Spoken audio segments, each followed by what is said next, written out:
A very good morning. Welcome to another exciting edition of Global Morning Weekend Edition. My name is Upong Osoro, and as usual, I have Sadia Yakubu right by my side. A very good morning to you, Good Sadia. morning, Ubong Usoro, and happy weekend. I know you love Saturdays. Absolutely. So happy Saturday to you, Mm. Ubong Yeah, Usoro. it's amazing the many things you know about me these days. A lot of things. Mommy said you've given your heart out, so you can't love her. So no one can love you now. We'll talk about love much more No, it's later. not love, it's the things you know. You can, right, okay. But let's start with, welcome to the show, our viewers. It's a show where we interact, we educate ourselves, and we have fun along the process. I just like to bring this, um, we've seen a lot of social media space Yeah, boiling.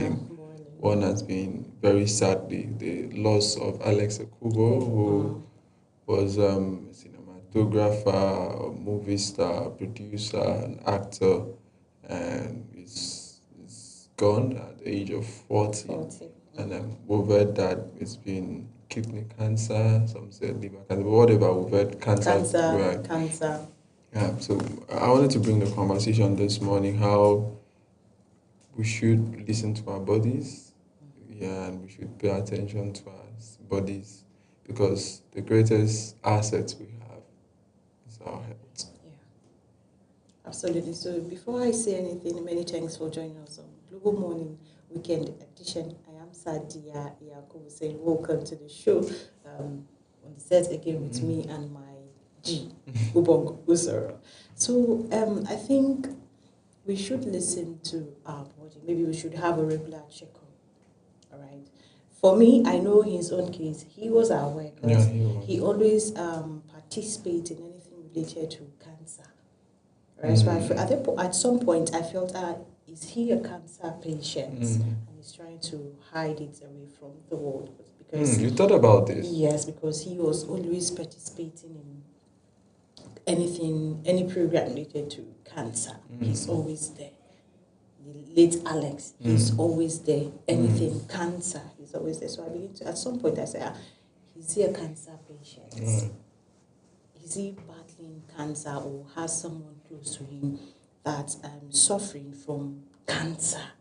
So until when he died, when he passed away, the news broke out, and then it came up as yes, he was a cancer patient, level 4 cancer patient. So at that stage, it has already spread through the whole organs. Of course, at that point, the only thing we know there is just death. Right, absolutely. Yeah, And so my heart goes out to the family. to his family, his friends, his associates, and then every other cancer patients out there struggling to survive. Either stage 1 or stage 2 or stage 3 cancer. I just wish them a quick recovery. Right. They shouldn't play or joke with their medications, Right, the medication. treatment, let them take it serious. Right. I think as a way of hope, yesterday on the program we had a cancer on Global Morning. Yeah, We yeah. had a cancer survivor, Biodun Adegoroye, who for 16 years now has been living cancer free. Even had one of the worst cases of cancer, which is cancer of the bone, right? But so meaning that there's hope because There is hope. he was able to get a good treatment and he's back on his feet. And for 15 years now, he's been fine. Yeah. But the problem I have is, like you mentioned yesterday on the program, our healthcare system. Because while he was being treated in Nigeria, he yes, the treatment, there was a lot of trial and error here and there. But when he went to the US, they were able to look at everything. This is that. So the treatment was more precise. So I think we need to call on our government, and that's what I'll start this morning with, calling on our government to please put up quality health infrastructure that can diagnose the problems with Nigerians. I've seen last week Saturday I was at a burial ground at Gudu. Somebody lost somebody, a young person, to cancer too, and they weren't able to diagnose her for a greater part of the time she fell ill, right? It was very close to when she was living, when she died, that the diagnosis came in, test upon test. It was already late it at that was, stage. yeah, the hospital just kept giving her pain relief and all of that. So we need a sound diagnostic system. I know many persons, I've heard of many persons who went to the hospital and tell you they don't know what is wrong with you because they are not able to Some would diagnose. ask you what is wrong with you. You as a patient, doctor, you went to your doctor, and then that doctor will be asking you what's wrong with you. Mm.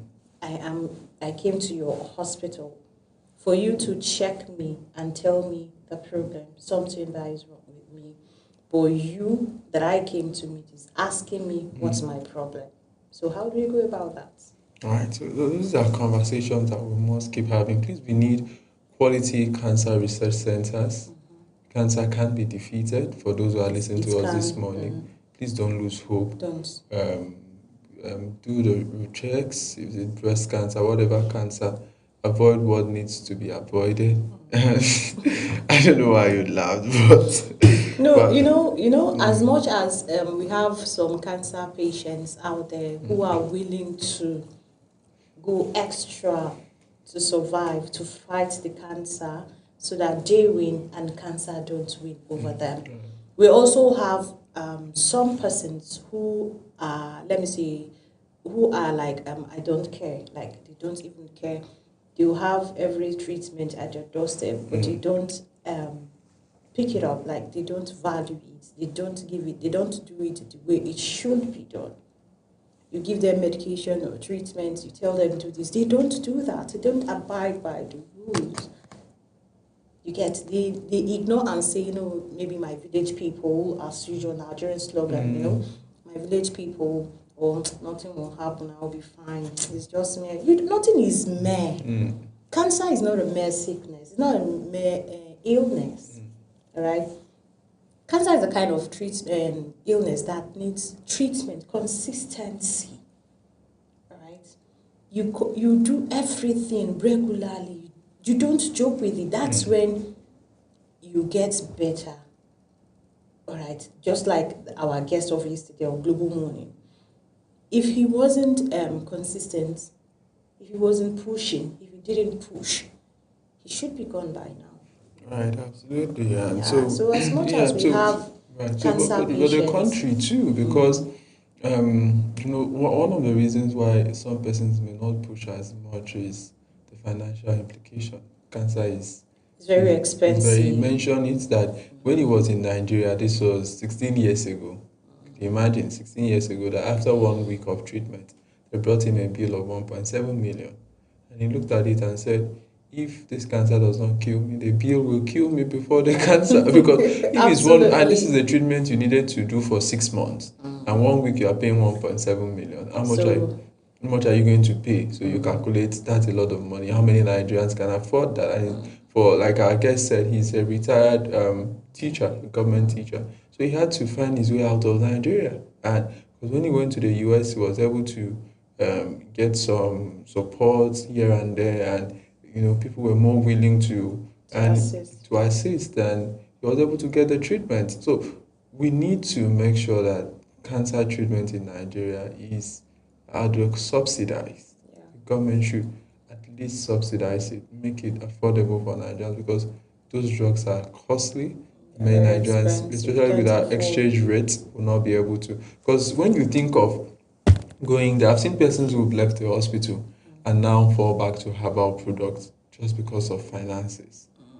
Yeah, we have that one, but the ones that I'm talking about are those that have everything. They have the money to take the treatment, to pick up the treatment. But then when you give them the treatment, they ignore. They just feel it. Please let it be. I'll be fine. You understand? Right. Now, those that have financial constraints, those ones you can really understand their plight because they don't have the money. Life is already very hard, so of course the cancer is going to win over them.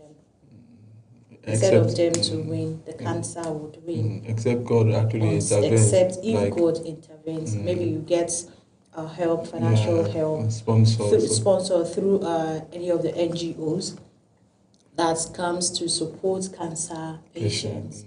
That's where you see that, would survive it, to have relief. I have seen many cancer patients who survived either breast cancer or any other cancer, but at the early stage. Right.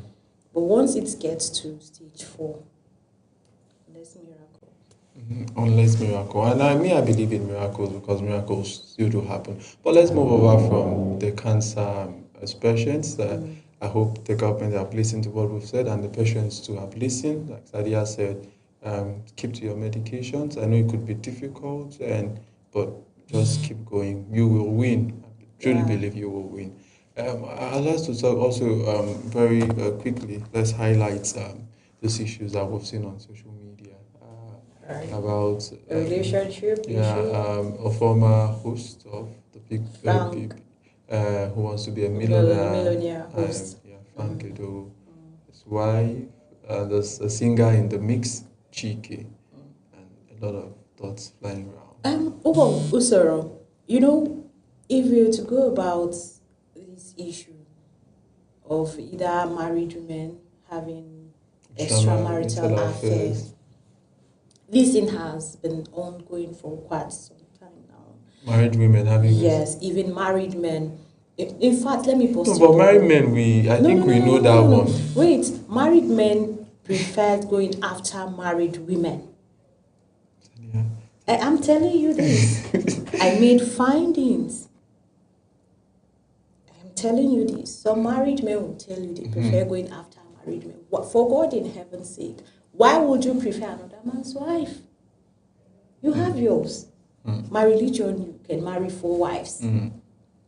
Or for your religion, you can't unless you marry one. Maybe at the end of the day of month, you divorce her. That's when you can marry another one for your religion. But for mine, you can marry 1, 2, 3, 4. So long as you can provide for them and their kids. Fine, you can marry 4 wives. So why would you then start going after someone's wife? If I am to do the same thing to you, would you be happy? Or if another man is are you blaming the men in this? See, I'm blaming both parties. Absolutely. Because there's no victim here. No. If somebody married, I know you're expecting me to say no, I'm blaming the men. No, I'm blaming both genders, like my gender and your gender. But sometimes, if I am to go by this, I would say I will blame my gender more. All right. I've heard of a case whereby my gender was the person or the one pressurizing her colleague in the office as a married woman. She calls him, she texts him, she prepares food and brings to the office. Going straight that this is what she wants as a married woman. You don't do that. You have husband at home. If you know you're not satisfied with him or you feel you're done, why not take a bow out of the marriage? That's the most honorable thing. Take a bow out instead of disgracing yourself, disgracing your kids, your family. And that's not a good one. Yeah, absolutely. That's not a good one. Absolutely. From my side, it's like a curse. Not even it's like, it's a curse. Right, absolutely. And I see you speak with so much passion here, and it's quite saddening. Right? It's very, very sad. I know it could be, there are lots of temptation because we are here in the world, we know how these things work, right? But you have to be, it's a decision that this is... Do you know what even baffles me? They will tell you it's social life. What's social about that life? That's a dirty life. You're calling it a social life. What's social about it? You as a married woman going out with a married man, you're calling it a social life. Or you as a married man going out with a married woman, you're calling it a social life.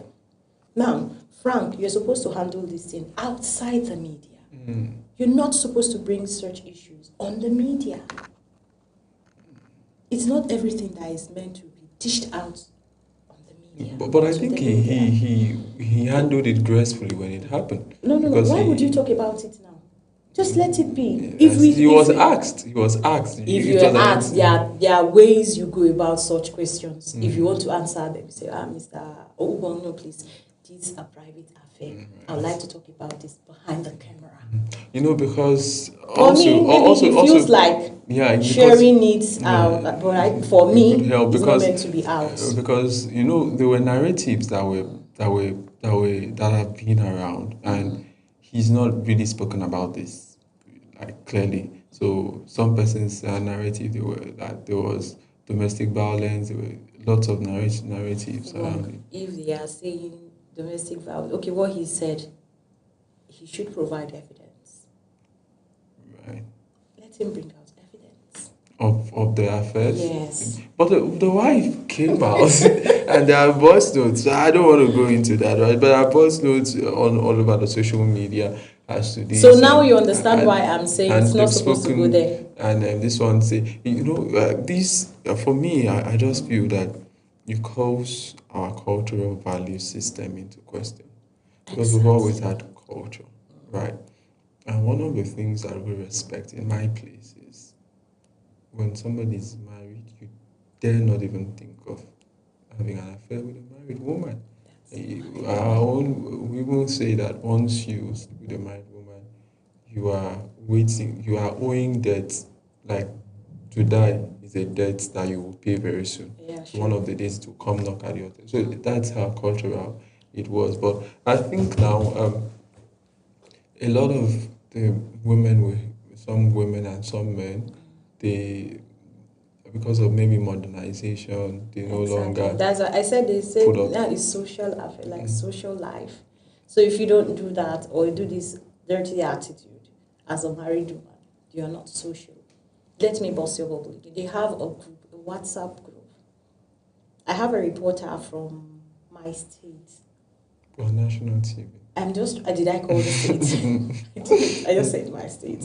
I have a reporter from my state, a journalist from my state, that, so, you do have group, they will just send you invite to join a WhatsApp group, Right. I see right? those invites. All right, Right. so they sent her this WhatsApp group and then she joined. She said, what's even happening there? Let me join and see. Normal joiner, and she joined. To our surprise, our greatest surprise, they were all married women in that group. Some, she know them and some she don't know them. But whatever they are doing, she follows them. She monitors It's them. what were they doing on the group? We are on national TV. We are on national TV. So there are discussions, the places they are going to meet with, who husband they are going to meet, and to do what. They always put it up on the group. There's a lot going on. There's a lot going on. And our advice as we move on from that discussion is just that the fidelity of marriage should be respected. Exactly. If you know you're not set, you're not ready to marry, please don't go into Right. it. And you should Get married when you know you're sure and ready to. You're willing to abide by every rules and regulations governing Right. marriage, and association, if- marriage. instead of you to you cannot stay, you come out honorably. You and come then out let's, honorably. and don't destroy the institution. Marriage is a great institution that raises children, it raises a society. And if it is bastardized by act of infidelity and all of that, what kind of society will we be hoping for? All right, guys, so let's go for a short break, and when we'll come back, we'll take you through what the papers are saying on a Saturday morning. Please stay with us. Saturday and Sunday at 8 a.m. Wake up with Global Morning, your daily guide to what's happening and making the rounds. We delve into headlines, newspaper reviews, spot-on analysis, policies, current events, real talk, real issues that affect us all. From the latest trends to the debate, every topic, every angle, Global Morning is where it all starts.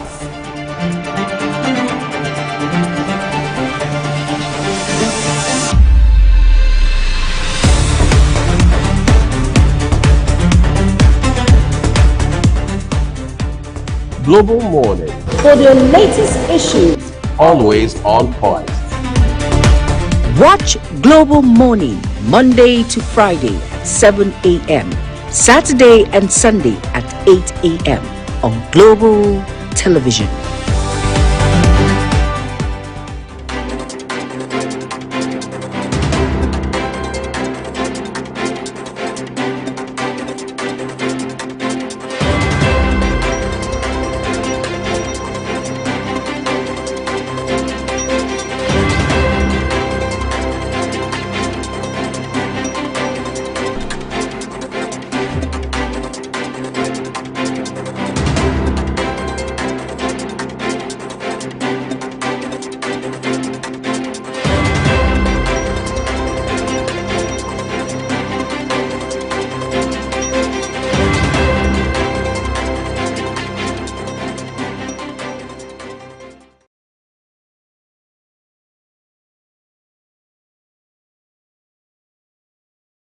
A very good morning once again. Welcome to the program. This is where we get to look at the paper. Sadia. So our first newspaper for today, or the newspaper headline we're going to take today, is The Nation, Saturday edition, The Nation. And then the lead story is about primaries. Of course, it's an election period. Right. So primaries, APC reps bigwigs battle to retain seats. Aspirants anxious over non-release of election guidelines. Tension in Edo, Ondo, Ekiti. Others, a shadow poll kicks off.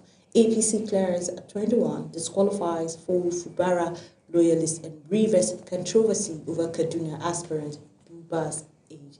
And all this story, we have them on pages 4 and 5. Another story says, I'll do more in second term. Tinubu vows. OECD backs president's reforms agenda with fresh investment and data. The story is on page number 6.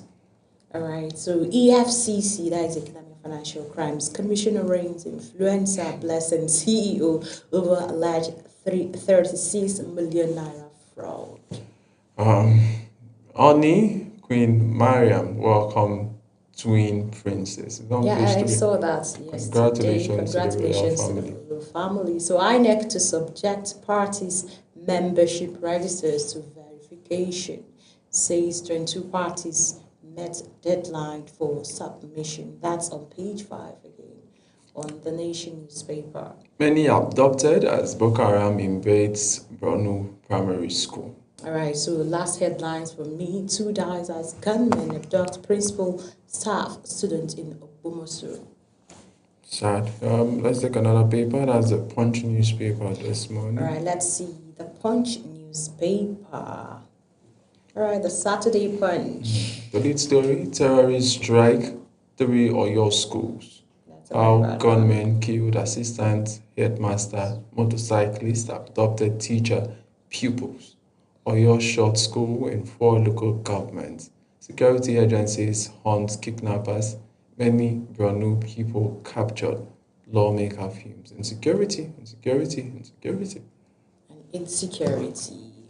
All right, a popular TV host, estranged wife, spilled dirty extramarital secrets. Chike apologized but did not leave my wife, says Frank Edo. You see what we just talked about?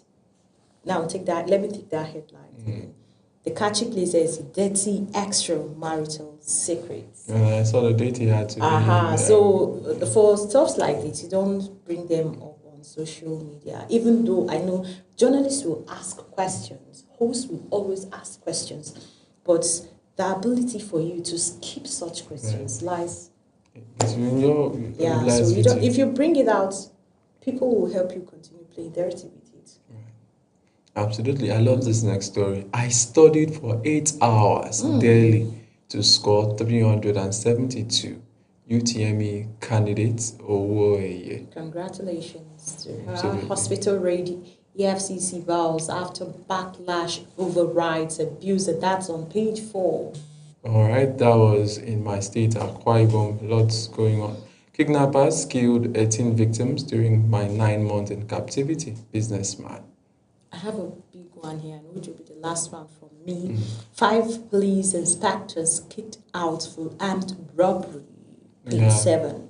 I saw the 5 story. police inspectors Yeah, in Rivers kicked State. out. So you can imagine if you want to deal with this insecurity issue, where and how are we going to go about it? So Because the- in every institutions, every street, we always have one person, 2 persons who are involved. Absolutely, and And it's then so sad. we end up blaming innocent people. So sad. All right, so let's take the last newspaper, all right? Yeah, the last newspaper for today before we continue with the next segment of the program is Saturday Vanguard. Vanguard newspaper lead story says APC tickets, governors, aspirants at war over age imposition. State executive insists on consensus. Aspirants demand direct primaries. All right, the 2027 presidency, NDC. What's the name of the NDC again? Nigerian Democratic Congress. Congress. All right. One-term zoning to South sparks praise knock. That's on page 13.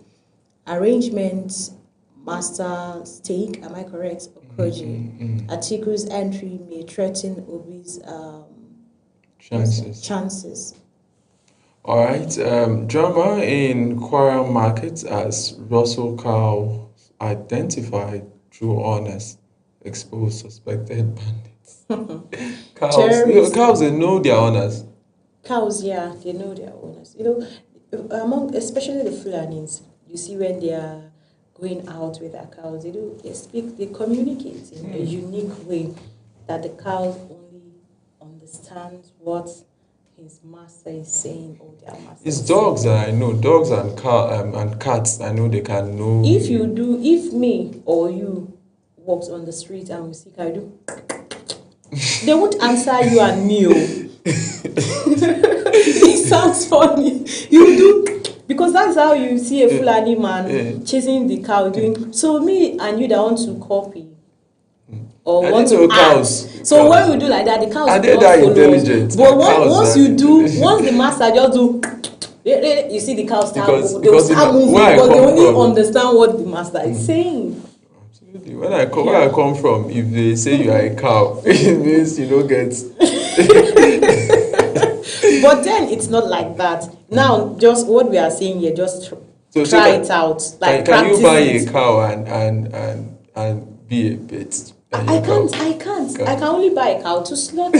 All right. So let's take 701 billion naira probe how money power sparked tension among APC governors. It's on page 15. All right. Tinubu, more reforms coming. Says subsidy removal necessary sacrifice, and that's on page 5 of Saturday Vanguard. All right, I think that's all for me. Oh, okay, yeah, sorry. I'll not step down for Atiku and Mechi. Anyone is coming from Ayatudin. All right, Dangote Petroleum Refinery sues FG over food imports license to 6 companies, and that's on page 5. Drama in Kwara Market as roasted cows. All right, you've taken that, of course. Okay. So that's the last from me and Ubo. All right, so thank you so much for staying with us for this segment. We'll come back with the next segment of the discussion. So, yeah, definitely. So stay with us. All right, so see you soon.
In an age of breaking news, you need a trusted source that prioritizes accurate, factual, and unbiased reporting. This is AM News, and I am Ubong Usoro. On Global Television, our news is rooted in verified and authoritative storytelling that keeps you educated, informed, and enlightened on all the issues that matter to you. I am Sadia Yakubu. This is Midday News. You can trust our multi-platform news broadcast real-time and fast-check stories for all the big local and foreign headlines round the clock. I am Ramsey Enoch Agbo. This is News Express. Our array of anchors delivers the news to our teeming viewers, breaking it down with context and perspective. This is News Cycle on Global Television. I am Anieti Patrick. And the Flagship News is your hub for the day's most engaging stories. This is News Prime, and I am Jumai Manson. Did you miss any of our news rounds? No worries. Catch up at 10 p.m. and midnight, 7 days of the week. I am Mukhtar Kasim. Global TV is on DSTV channel 365 and Star Times channel 276. We're active across all social media platforms at Global TV NG. Global TV News, accurate and unbiased. I'm Uyi Agmofwebe.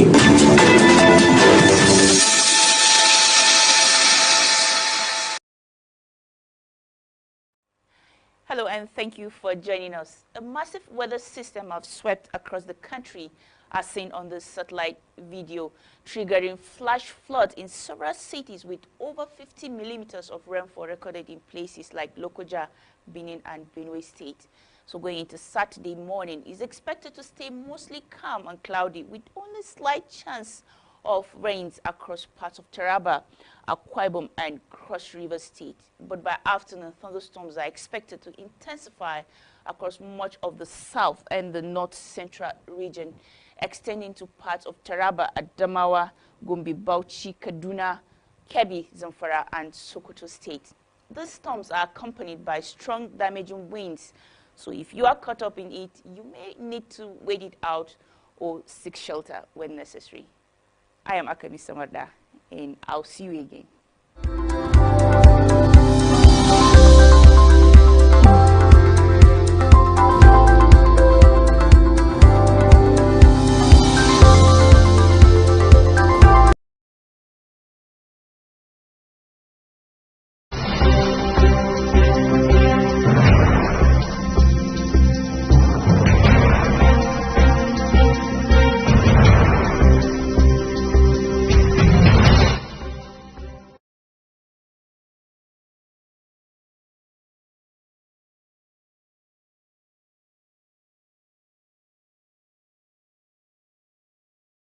Welcome back to the program. It's still Global Morning Weekend Edition, where we get to learn and entertain ourselves together. And this is where we get into our first segment of discussion this morning. We will be talking about public service, rethinking youth participation in governance. And we have joining us this morning in the studio, Mina Oswald. She's the SA on development to Mark Chairman. Thank you so much, Mina, for coming on the program. Thanks for having me. All right. So, how's it been? Has it been working along politics? Politicking.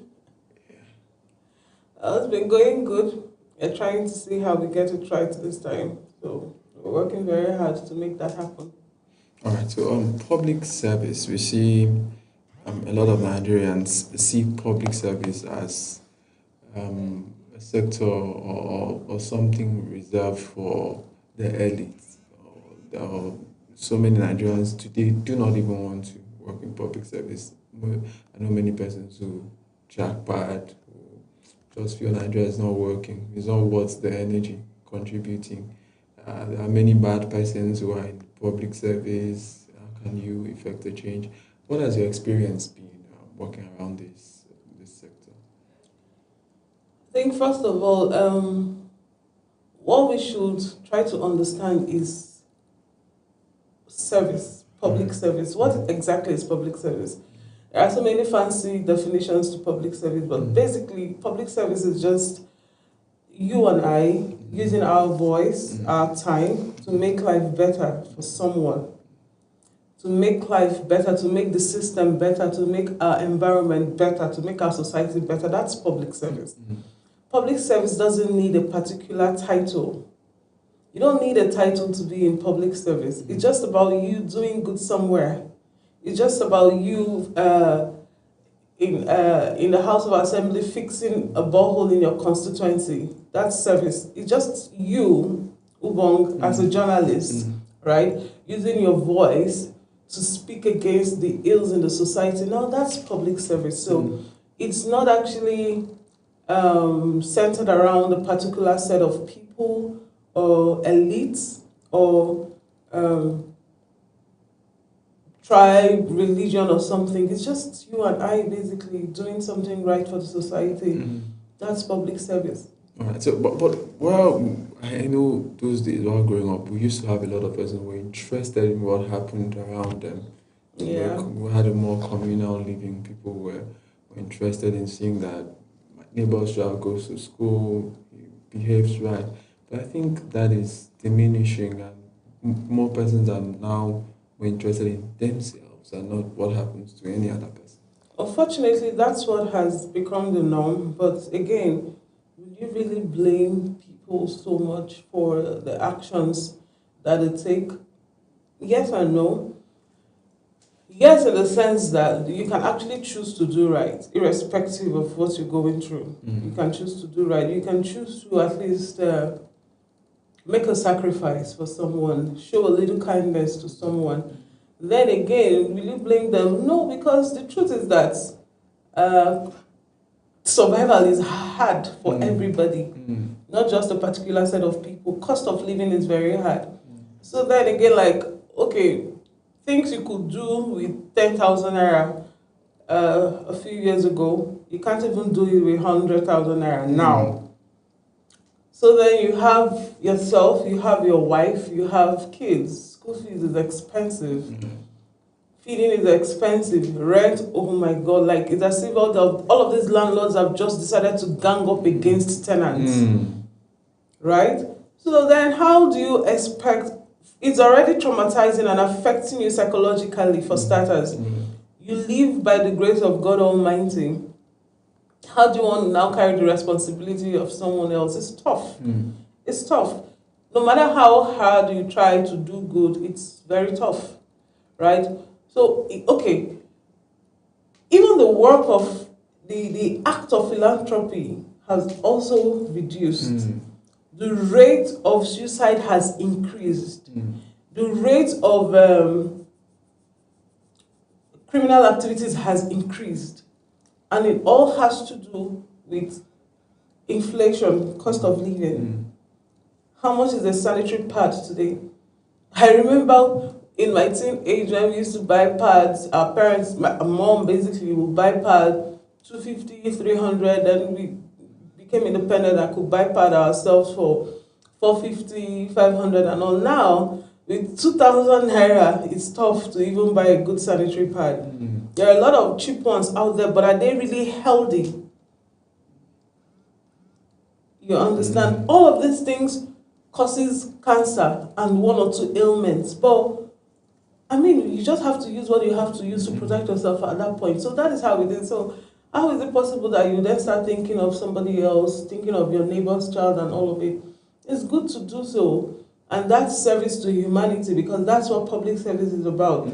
So let's come to the politicians. For politicians, ordinarily, you should see politics as a platform to serve humanity. That's what being there is about, because people came together, sacrificed their resources, their time, and their lives to vote for you, to elect you, to protect your votes into power, because they believe in you, because they have trust in you, and they hope that you can make life a little better. Nobody is the Messiah. The Messiah has not come the second time, right? So nobody is Jesus Christ. Nobody is Muhammad, right? But there's just some hope that they have in you, that you could actually make life a little better. And then you go there, and somebody is having one person, public fund, 500 million in his account. That's crazy. That's not service to humanity. That's not even service to your environment. That's criminal. That's evil, basically. So that's what we're dealing with now. I think I like to bring this angle. Those who enable, because you just mentioned something very important, which is the corruption we see in public service across offices, across sectors, across. Somebody was saying across all stratas. If you're looking at politicians, look at the media, you look at civil servants, businessmen, you just keep seeing different, kind of corruption. Let me just say this. Somebody told me a story last week how he got to intervene in a matter about somebody who was sacked from a petrol station. So came to call him to please come and beg my Oga. I want to go back and work. And he went to beg the man. The man was like, hey, let her go for 2 months first before she comes. So you now turn to her and ask her, how much is even the salary that this man is saying go for 2 months and come back? And you are begging. And you can say, hey, the salary is 30,000. He said, so why are you interested? I say, it's not because of the salary, it's because we used to adjust meter.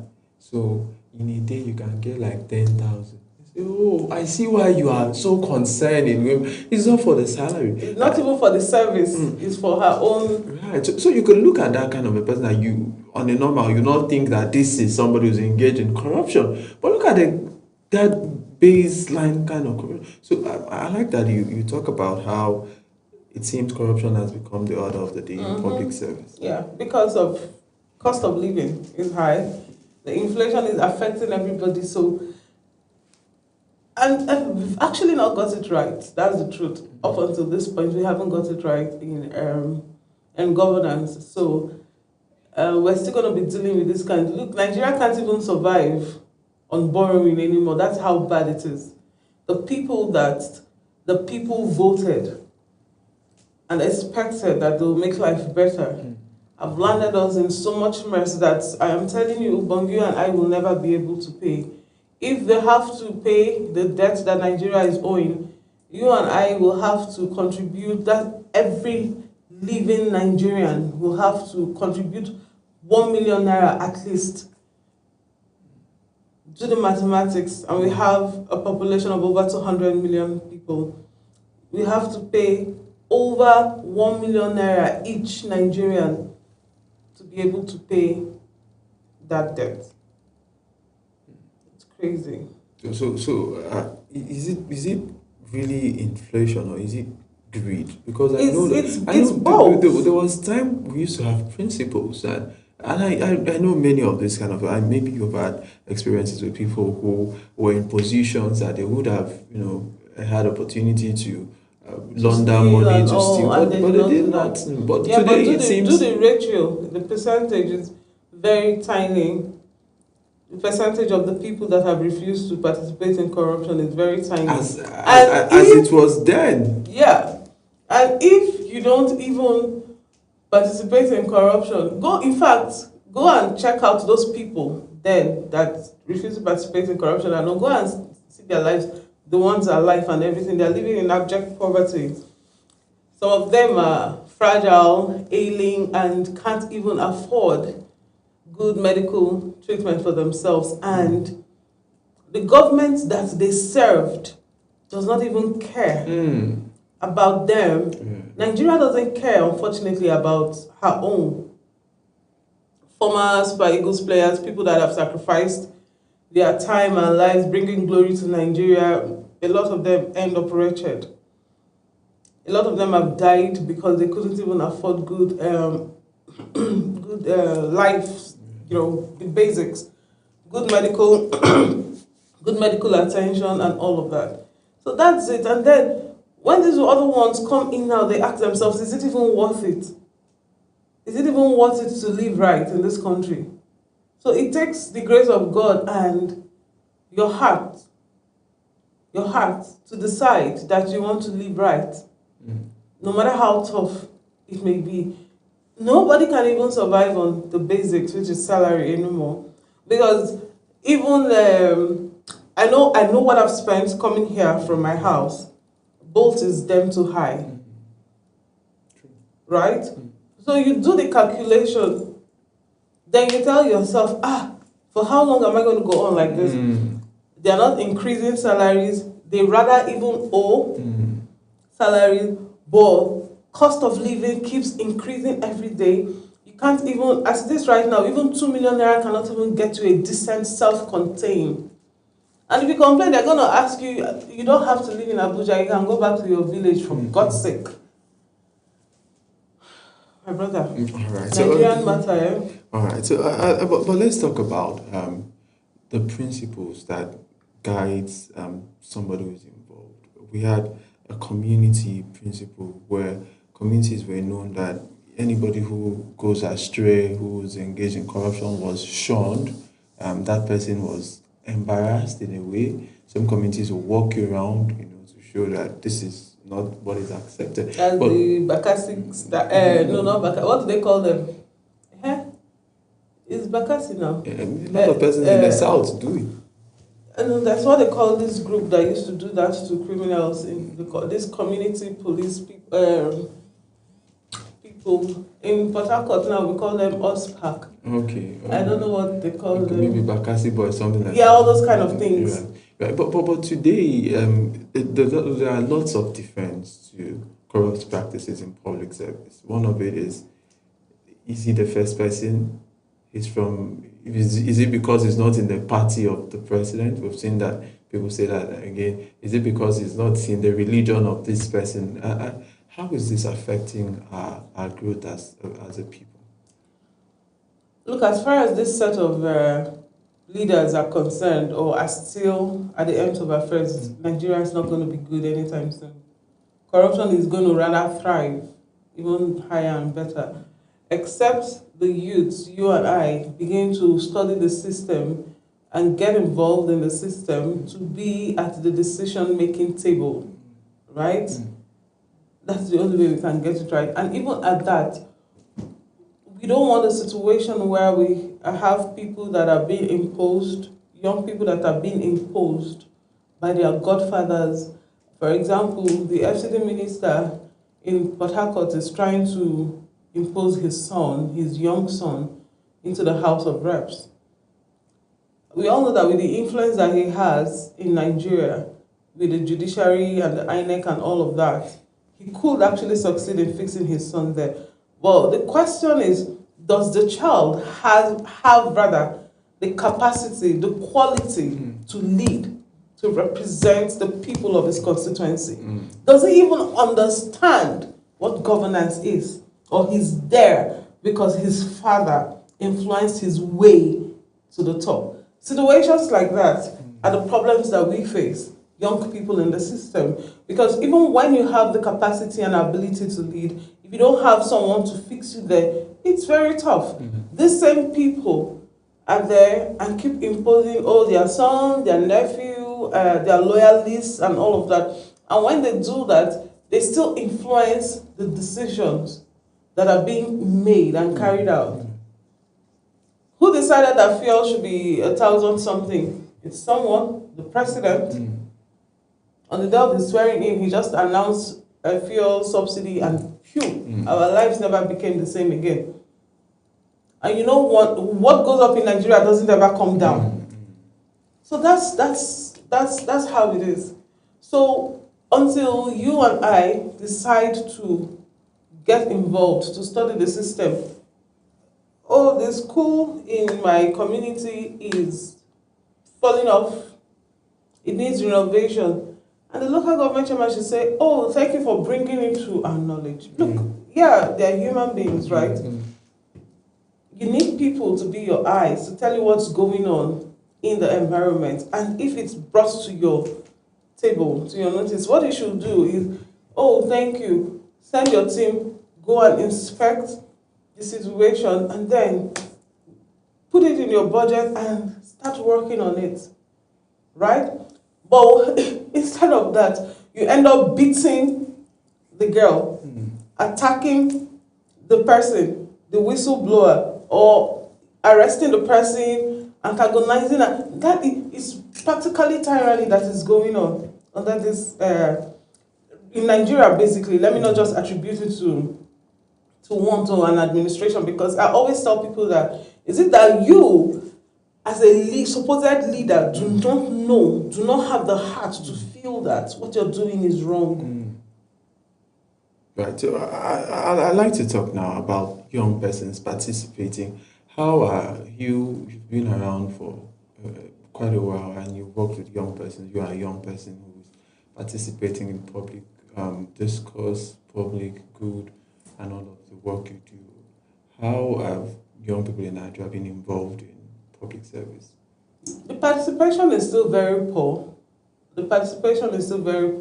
even though the population as at 2025 from the National Population Census, I mean, has stated that we actually have more youths, yeah? But still, the number of youths in active governance, activism and all of that is still very, very small. The ratio is still very small. The number is very small, and that means we have a long way to go. Now, based on your question, it hasn't been easy for me, right? It hasn't been easy for me because a lot of factors have come to play. The fact that I'm even, because of my gender, yeah, I'm a woman is tough. Abuja is the north central, is the northern part. It's tough. Even at that, even in my state, it's just that, okay, somehow in my state, it has been the norm that a woman will always deputize the governor, a woman will always be a vice to the chairman, and also that has actually helped the number of female governors in Port Harcourt. Still, our voices are still not heard. You know, they put you there and they shut you up still, so you don't get the opportunity to speak and all of that, because they always feel if a woman is at the end of affairs, she's going to be on the same level with the man and all of it, and it's not supposed to be that way. I have been serving the executive council chairman for, I think it's over 3 years. It's over 3 years. We just won the re-election, and we're going to be serving for another tenure by the grace of God. I've been blessed. I have been blessed to work for a good person. He's in his 40s. He's in his 40s. And he has actually surpassed my expectation of him, of his leadership. And so I'm grateful to God. Now, the question is, how many of his likes do we have in Nigeria that are passionate about leadership, about the job that they do, and put the people first before themselves? How many? Everything in Nigeria, especially in politics, is about money. Money. So then, how and where do you expect a young person to get so much money in billions to run for an election? To even buy the form, it's very expensive. The list is about 5 million. The ruling party, the major opposition party, very expensive. Then other small parties, okay. And then how many parties do we even have in Nigeria? Which is also a challenge. So then, where do you expect a young person who has the capacity to even get that kind of money from? It's either they're taking a loan from the bank and all of it, and if they don't win the election, what happens? You're running into debt that if you're not even able to pay will affect you mentally and could lead to depression, high blood pressure, cardiac arrest, suicide, death. You know, so that's how it is. So basically, these are the challenges that young people like us face. Ordinarily, at 40, you should be running for president. It's only in Nigeria that a 40 years old is still struggling to be a councillor. So when you say as a woman, because I hear this a lot sometimes, we say, okay, these are the challenges because I am a woman. Are women different from men? Are they looked at differently? Are they not, is it not the same? They are human beings then. Yeah, unfortunately, our leaders here, or the people at the ends of our affairs, I don't like to call them leaders, because to me, being my leader, you must have proven that word, that you have the quality to be a leader, not just because you're handling a position. So basically, those at the ends of affairs basically always see women as their subjects. Unfortunately, they feel like the place of a woman should be in the house, but we're trying to change that with all of these campaigns we've been doing. Pass a bill. What's this campaign we're doing called now? The special seats bill. The special seats bill. Yeah, we're trying to make sure all of that is a success and all. But based on what's going on right now, we still have a lot of work to do based on the number of women that have even come out to run for the general elections and all. You just see on the plan, a lot of them are stepping down and all. It's not encouraging at all. But again, what can they do? The men will not just, you will see a 70-year-old is still either threatening or using his money to buy his way and asking you, a young lady, thank you, asking you, a young lady who's 40, vibrant, brilliant, to step down because he has been in the system or in the circle for long. So he feels it's his right. And they always see women as, basically they feel we do not really have much to offer. And when you get there and you even bring out ideas that will help, they begin to see you as a threat. Oh, you're telling us what to do. So it's they make it a dangerous playground. It's really, they make it very unhealthy. We've had situations of, like the case of her distinguished Senator Natasha and the Senate President Akpabio. That was a colossal disaster. Basically, that was a huge mess. So, how many women do we even have in the Senate as of today? How many women do we even have in the House of Reps as of today? Even now, as we speak, in preparation of the general elections, the number of women that have bought forms that are ready to participate is almost none. So it's not encouraging, and that is why Nigeria is still failing. Because we don't have women in power. Oh yeah, that's why Nigeria is still failing. And it's still the same set of people, the same circle of people that are at the ends of affairs.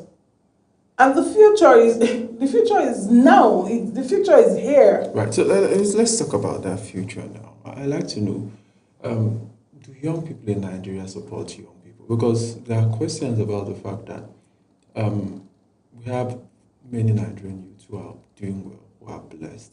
Are they given to support their fellow youths who come out to vie for offices? Some have said, why don't we have a youth party till date? Yeah, we have the Young People's Party, but if you look at their executive, some persons have said they are not really young. Can we have a youth influenced party in Nigeria? Do they have the money? We have the number. Do they have the money? Is the question. The money is for party registration? The money is for participation in elections. So Nigerian, if they come together to crowdfund, you don't think they can crowdfund somebody? Nigerian youth, are they ready to crowdfund for good projects, for good things like that? Except it's for Big Brother Nigeria. To see girls dance every Friday and show their tattoo and everything on screen and all of it. These are the problems that we have. The things you expect them to actually pay attention to and support financially, because just as you have said, if based on the number of the population of Nigerian youths, and they come out and run and push for a particular young candidate, even the Obi that everybody's talking about, Obi is not particularly young either. He's in his he's also in his late 60s. So what are we talking about?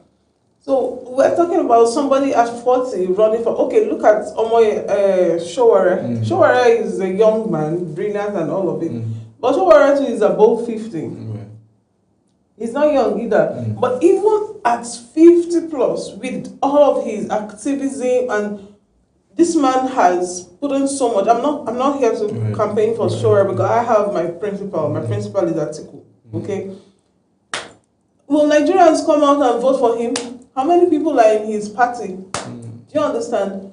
And it's not because he's not doing good. He has a good number of following on socials, on social media. But are they ready to join his party is a question. Are they ready to come out on election day and vote for him? That is the problem. Because is he ready to bring out Ghana must go bags filled with bundles of naira and dollars and all to distribute and all of it? And unfortunately, that is the mindset of the people, even the youths. So then they come to you, and now everybody is complaining. Go to the polling unit on the day of election. It is who gives them money that matters. I think somebody was even telling me that when he went to campaign, he even gave some, during the campaign, did some donations. But on the election day, the person that didn't even campaign, kept the money till election day. Yeah. And that was the person, some person Oh, voted yeah. for. Yeah. So from the day you even announce that you're running for an election, you're in trouble. From the day you even buy your form to run for an election, you have to pay people's house rent. You will have to pay their children's hospital bill. You will have to pay their wife's hospital bill. Their wife is in the labor room and wants to give birth. They are running to you for money. Their mom is sick in the village. They are running to you for money, even when it's not true. All just to collect money from you. And if you give out of one person, let's say for example, comes to you over and over again, and out of 10 of his requests, you give him 5. The other 5 that you don't give, you're in trouble.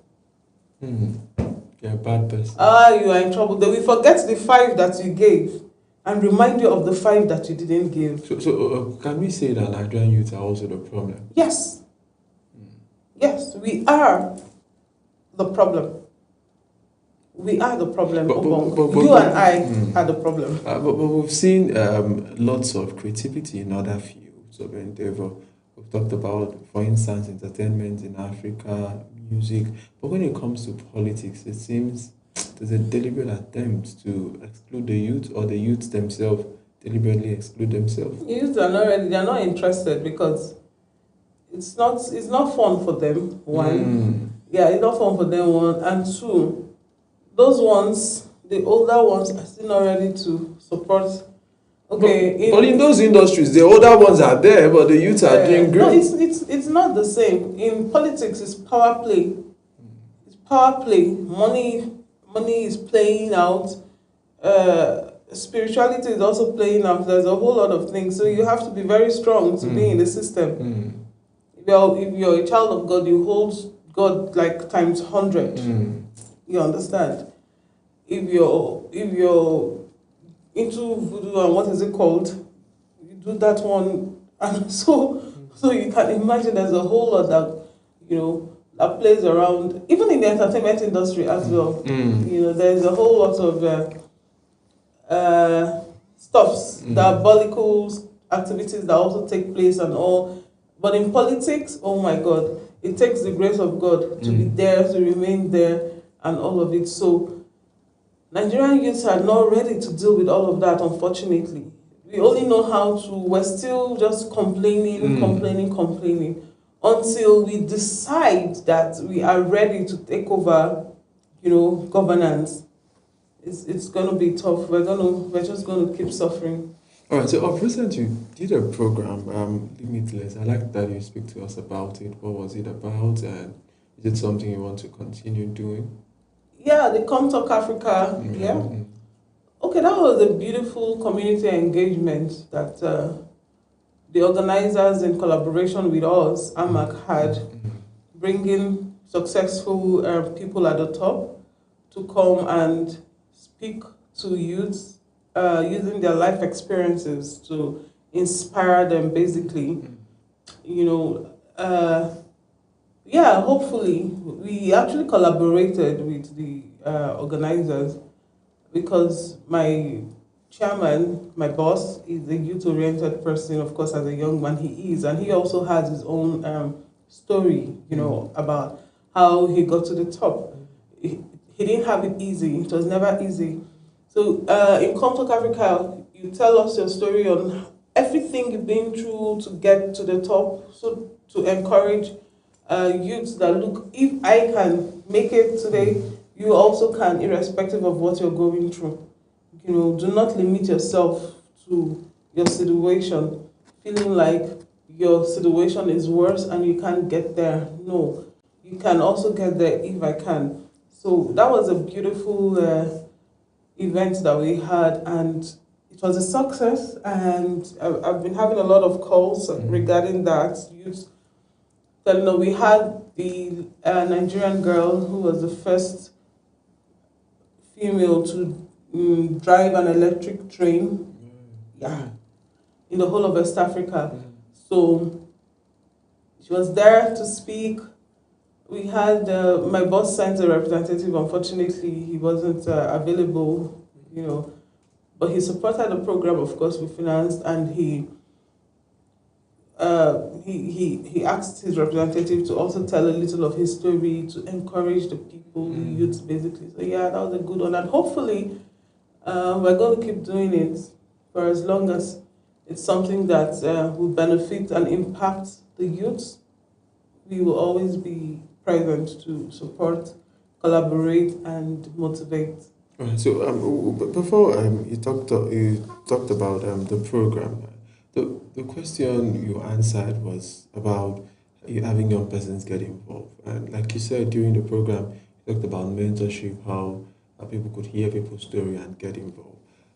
Is there like is it that those who have done well as young persons in Nigeria are not interested in coming back to mentor more young persons? Because some persons have said that in Nigeria it looks like once somebody succeeds or somebody is doing well, he feels that it's no longer my problem. I can afford it, so it's not my problem. So is that like the mentality? So also the other part of the question is, personally, have you mentored young persons, or are you in the process of mentoring young persons? Of course, you are one of the young persons in Nigeria that are doing well. Okay, thanks. But well, I try when they come, but most of the young people that come to you, they're coming with requests of financial requests. Like even on my way here, I received a few phone calls, and it's all money. Oh, I'm suffering. I'm living in an uncompleted building. I want to go back home. Oh, I don't have a job. Please help me. And it's frustrating because I do not have the financial capacity to do that. But if you need any other kind of mentorship and support, I will always be there. Like what is it? And I do. Kind? Yeah, I try to talk to them. I make myself available for community services. Basically, I do that a lot. In fact, we're having the Party Girl sensitization campaign on the it's worldwide 28th of May, but in Amak we're going to be doing it on the 3rd and 4th because of the Salah holiday and Children's Day. We're going to be reaching out to 10 schools. We're going to mentor them. We're going to teach them. We'll have facilitators coming around to teach them on menstrual hygiene, and we're going to provide sanitary towels for them. We're also going to get reusable sanitary pads as well for them. We're also going to teach them how to make reusable sanitary pads because pads are expensive now. We're providing 4,000 pads. 4,000 pads for that campaign and all of it. We're going to schools in the rural areas and all of that. So that is also mentorship. Right.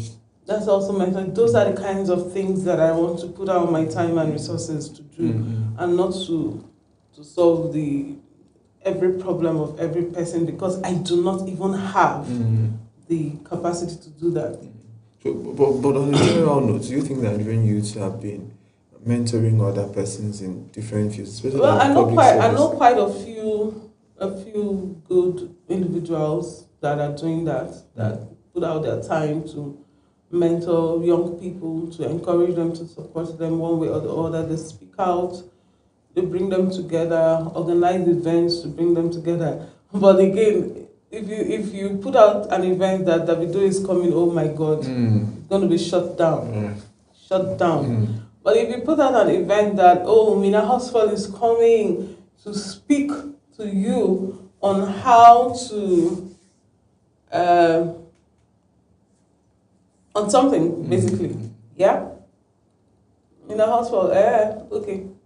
Do you understand? So is it the wrong priority? Yeah. Misplaced priorities. The mindset is wrong, is whacked.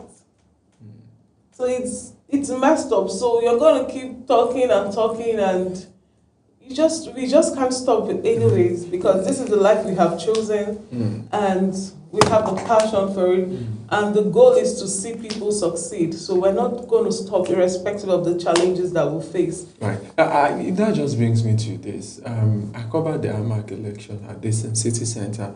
I was at Garaki.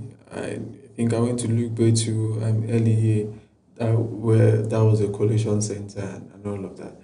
I was not really happy because the turnout of that election, I saw lots of young persons playing football, going about their business on the federal highway, right? They were not hiding to do it. On election day, we saw them playing football, doing those things, and not even getting interested. And I was just asking, is it that we didn't have, or we did not have enough sensitization, or is it just that they are not interested? Or is it that they don't have voters card? Those are questions we kept asking, and spoke to a few of them who said they're not interested. So how do we? Because we cannot get good people into public offices if we don't vote for them, and they feel like, I don't owe you anything. I got here by myself. I got here by the influence, like you mentioned, maybe a godfather. So this is the person I pledged my allegiance to. So how do we change this mindset? I know that in 2023 we saw like the whole young persons mobilizing on Twitter. There were many spaces on social media for Peter Obi. Now we are moving into 2027 general election. You are supporting Atiku. Peter Obi has moved to the NDC. Are we going to see like that kind of energy in 2027? Young persons gathering to, in their word, rescue Nigeria. Okay, let me start with the local government election. They just concluded one. The turnout here was very, very low. It was discouraging and heartbreaking. You know, a lot of them, if you go to INEC office now, you see a lot of voters' cards yet to be claimed. So they go, they register, they don't go to pick up their voters' card. Some do not even go to register at all because they've lost and they will not go to replace their cards and everything. It's a lackadaisical character that is being displayed, unfortunately. Voter sensitization, trust me, we are doing a good job. We are doing a good job, but like I said, it's just the mind of the people, because from 18 years already, you should know your civil responsibility as an adult, that you need to participate in voting, you know, credibly for an election. The results we've had so far has also discouraged a lot of youths as well. So I will not be surprised again if this general election too will experience poor turnout compared to the last one. The last election, the 2023 election, was even better because we had a lot of youths, you know, get involved and all of it. So yeah, a lot of them probably could have been disappointed, or are disappointed. I'm not going to go for that, you know, with the outcome of the 2023 elections. So that also worsened the situation that we had. And we all know what played out. Except you want me to go further. You know, we all know what played out. There was just this so much immunity with the APC government, imposing candidates on people, making decisions and all of that. So a lot of people were discouraged, you know, that this is not, of which this is actually not democratic. It's not, you know, so when you have it where everybody is stepping down for a particular candidate, they're destroying opposition, you know, and they're trying to turn Nigeria into a one-party system and all. It's discouraging. It's discouraging. So all of that affected, you know, the last elections we had. So, the 2027 elections coming up, I'm sure Nigerians are wiser now, and usually Nigerians actually take the general elections more seriously. Yeah, absolutely. Yeah, but they have forgotten that it starts from the grassroots, and in fact, that is actually where we should participate the most, the grassroots election, because if you must get it right at the top, you must start from the bottom. You must choose your leaders from your ward, because they are the ones that will represent you at the top. So if you don't choose a good leader from the the grassroots, from your ward, starting from your ward, that's the councillor. From the councillor to the local government chairman, these are the people that you have one-on-one access to. That is how it has been structured. You go to your ward leader, who is the councillor. You speak to him, you take your problems to him. He presents your problem to the local government chairman. Then the local government chairman will take your problem to the House of Assembly, House of Reps, and they will take it to the governor. Okay, House of Assembly will take it to the governor. The governor will now understand, add it to his bill, but basically the governor represents you at the federal level, and your House of Reps member represents you at the federal level. Your senator represents the constituency at the federal level. So that is the structure. That is the structure of leadership. So Nigerian youths do not understand that they have to get it right from the ward. So they have to get it at the top. The last question I'll be asking you this morning is, how has it been working for a chairman who is a member of the APC, All Progressive Congress, but you are not a member of the APC? Has that caused any strain in your line of work? Do people go around behind you to try to tell the chairman that you should be sacked because if you support him, you should support his party? No, my boss is a leader. My leader, I respect him a lot because he's a good leader. He's someone that has a mind of his own. He doesn't believe in idle gossip. What he's after is performance. Are you doing the job that you're asked to do? That's what matters to him. So if you're performing, that's all that matters. Because what he wants and the people that he has surrounded himself with are people that he expects to deliver. He can't do the job alone. So he needs us to be there to, do the things that we're supposed to do for the people of Amak. Are you doing the job? Are you representing me well? That is what matters. So you have not been threatened. You've not been asked to join the APC. No, nobody has threatened me. Nobody is threatening me, and I do not intend to be threatened, because I'm working for the people of Amak and not the party. My boss is a leader for the people of Amak and not for a political party. Yeah.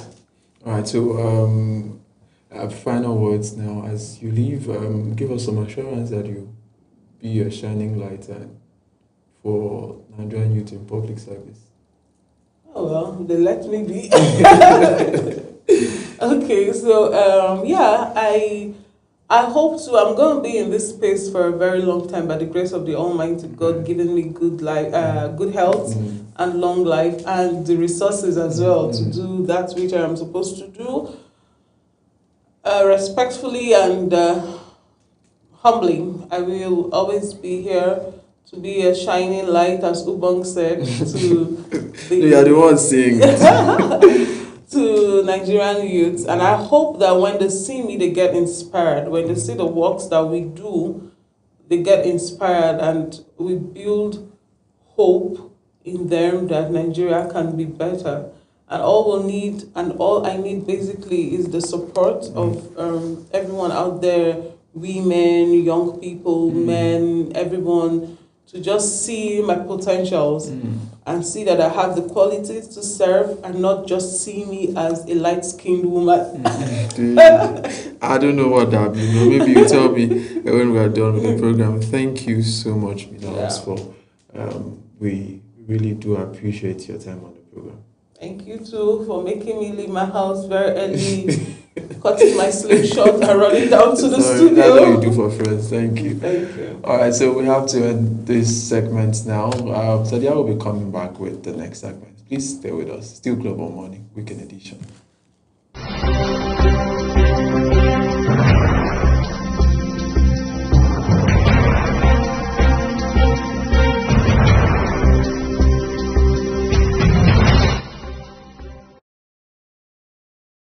Up with Global Morning, your daily guide to what's happening and making the rounds. We delve into headlines, newspaper reviews, spot-on analysis, policies, current events, real talk, real issues that affect us all. From the latest trends to the debate, every topic, every angle, Global Morning is where it all starts.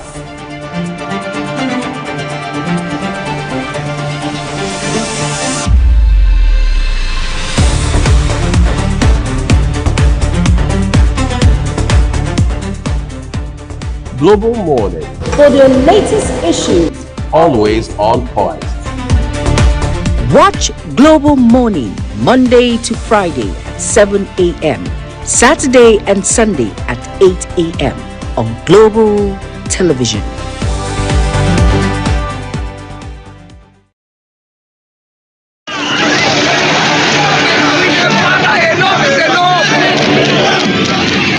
In an age of breaking news, you need a trusted source that prioritizes accurate, factual, and unbiased reporting. This is AM News, and I am Ubong Usoro. On Global Television, our news is rooted in verified and authoritative storytelling that keeps you educated, informed, and enlightened on all the issues that matter to you. I am Sadia Yakubu. This is Midday News. You can trust a multi-platform news broadcast real-time and fast-check stories for all the big local and foreign headlines round the clock. I am Ramsey Enoch Agbo. This is News Express. Our array of anchors delivers the news to our teeming viewers, breaking it down with context and perspective. This is News Cycle on Global Television. I am Anieti Patrick. And the flagship news is your hub for the day's most engaging stories. This is News Prime, and I am Jumai Manson. Did you miss any of our news rounds? No worries. Catch up at 10 p.m. and midnight, 7 days of the week. I am Mukhtar Kasim. Global TV is on DSTV channel 365 and Star Times channel 276. We're active across all social media platforms at Global TV NG. Global TV News, accurate and unbiased. I'm Uyi Agmofwebe.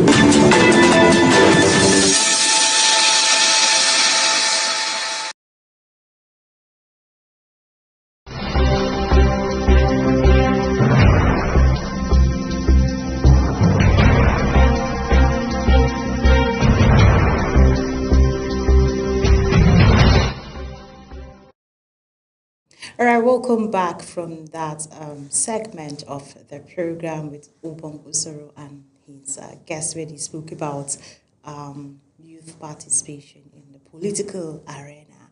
All right, so before we dive into my own segment, where we're talking about youth empowerment in Nigeria, I would like to go on this breakfast show. You get it? All right.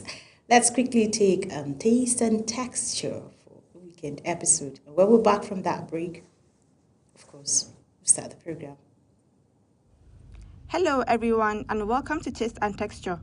Today we're going to prepare a delicious Nigerian delicacy and we will be demonstrating it from scratch. Our delicacy on this episode is beans cake and pap.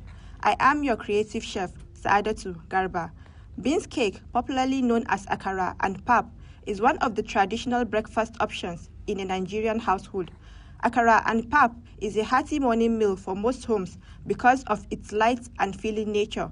It is a delicacy made from beans, while pap is made from maize. I hope you enjoy the recipe. Ingredients: beans, red bell peppers and scotch bonnets, onions, vegetable oil, salt and water. The ingredients for pap include pap, water, canned or powdered milk, and sugar. To prepare, wash and peel your beans. Add your beans, onions, and peppers into the blender. Add a little water and blend till smooth. After blending, transfer into a bowl and use a mixer or a spatula to beat the mixture to make it fluffy. Add some onions to your oil to make it flavorful. Fry your akara in batches until golden brown and transfer to strain the excess oil.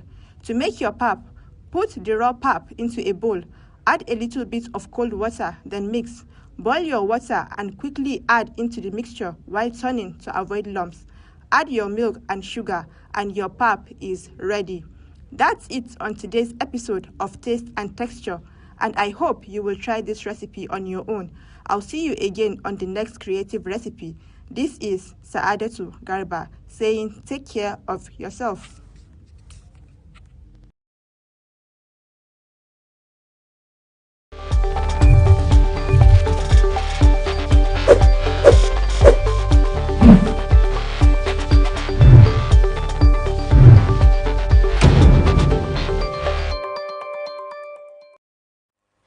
Hello and thank you for joining us. A massive weather system has swept across the country as seen on the satellite video, triggering flash floods in several cities with over 50 millimeters of rainfall recorded in places like Lokoja, Benin and Benue State.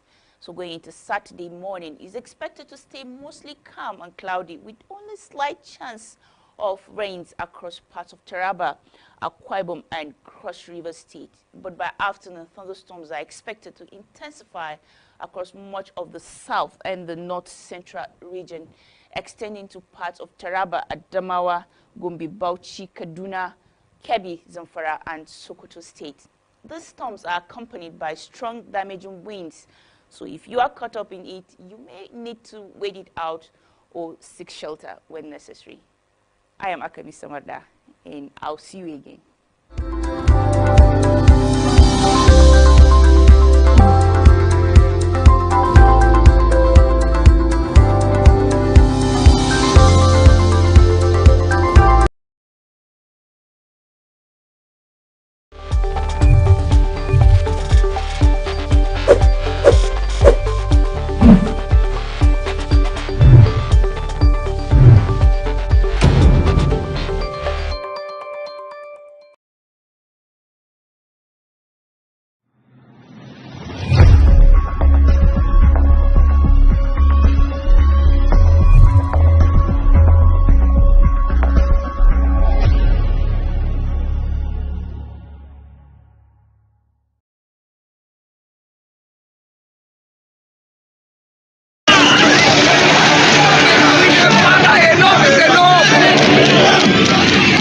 In an age of breaking news, you need a trusted source that prioritizes accurate, factual, and unbiased reporting.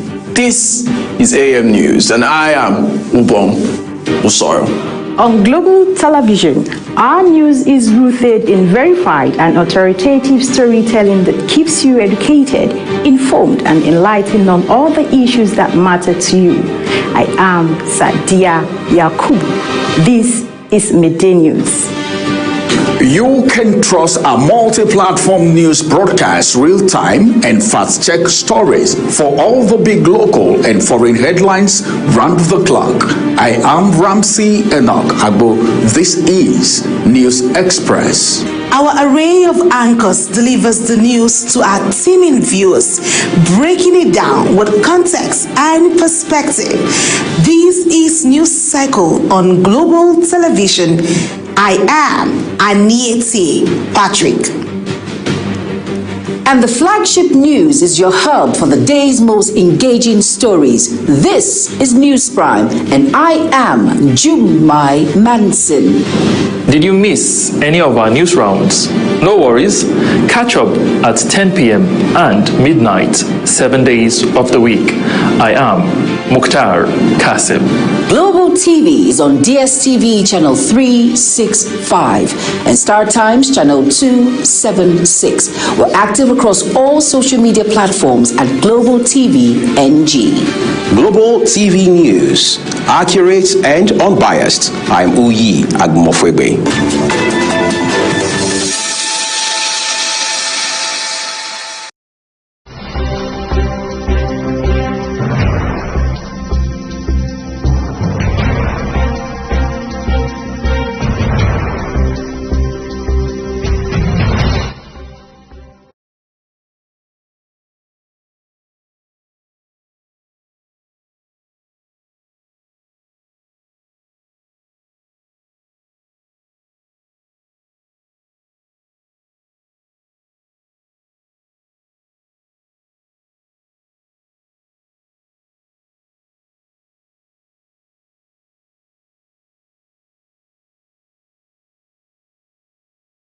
youth empowerment, redefining empowerment or youth in Nigeria. So once again, good morning and welcome to Global Morning on Global Television Abuja, the place where stories come alive, ideas spark, and the moment that matter takes center stage.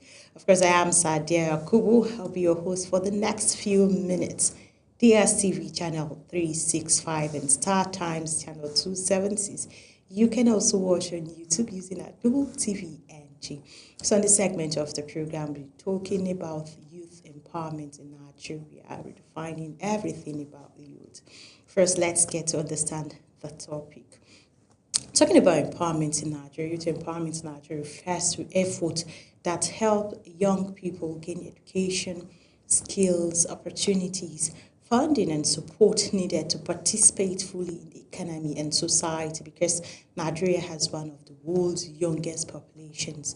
Youth empowerment is a major national issue tied to employment, entrepreneurship, technology, governance, and social development. Why it matters in Nigeria. Nigeria's population is very young. A large share is under 35 years old. This creates both opportunity and pressure. A large workspace can drive economic growth.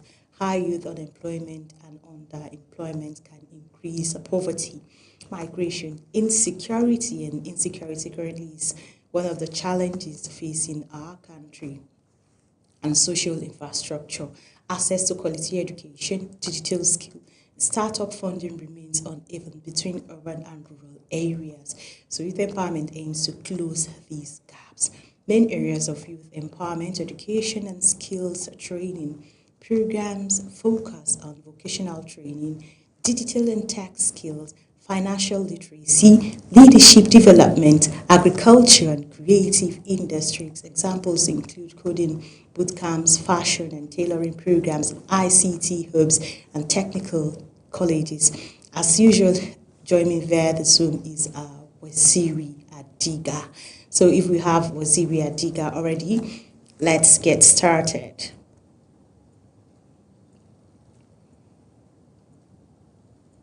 All right, good morning, Waziri Adiga. Can you hear me?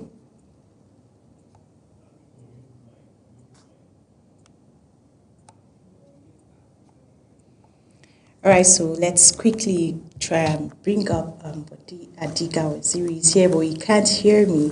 Can you hear me?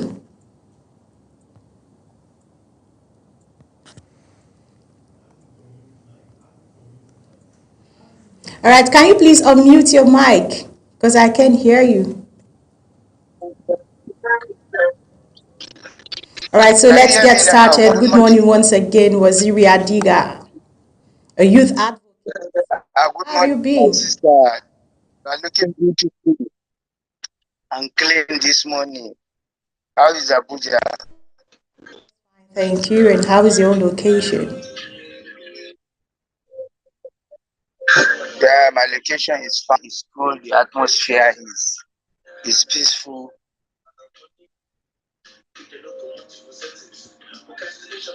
We're talking about youth empowerment. What is youth empowerment and why is it important in Nigeria?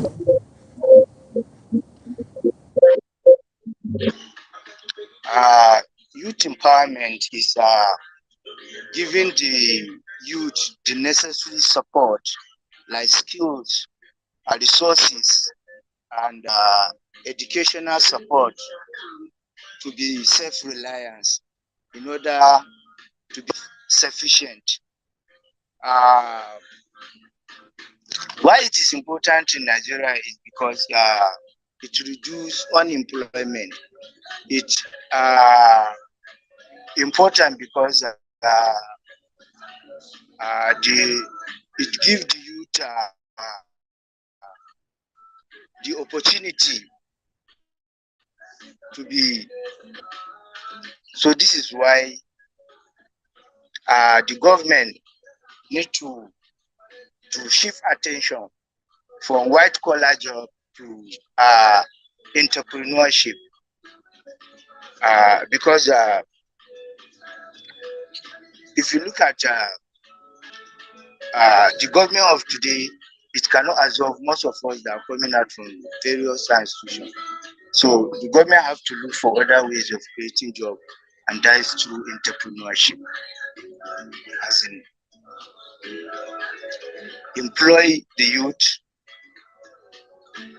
to be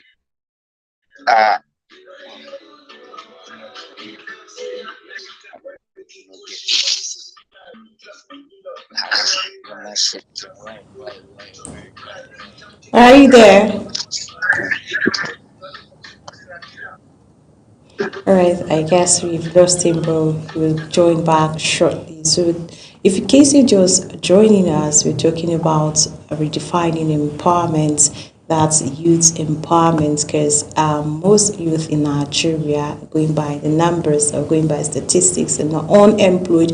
We have already large number of unemployed youth in the country, and we have some on the other side who are struggling to get the ball rolling. So in case you're just joining us and this is our topic of discussion for today, what do you think about redefining employment, most especially the youth in Nigeria? What is empowerment and why is it important in Nigeria? All right, so for my own side, it will reduce insecurity issues and every other issue around Nigerian youth. Not even only in Nigeria, even outside the country, we have unemployment in all the countries. So we have unemployed youth, in all the countries. So I don't know if he has joined. If you have joined back, let's continue. Can you hear me?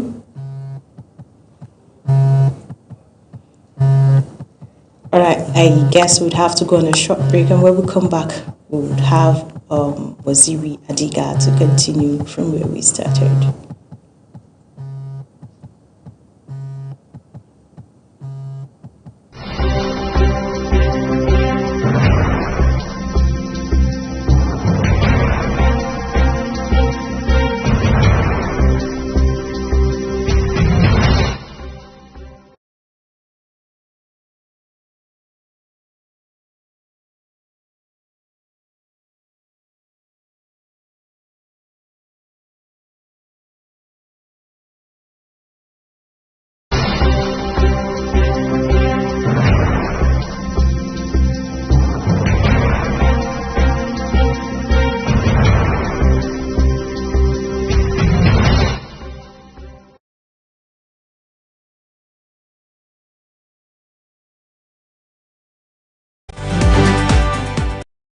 Wake up with Global Morning, your daily guide to what's happening and making the rounds. We delve into headlines, newspaper reviews, spot-on analysis, policies, current events, real talk, real issues that affect us all. From the latest trends to the debate, every topic, every angle, Global Morning is where it all starts.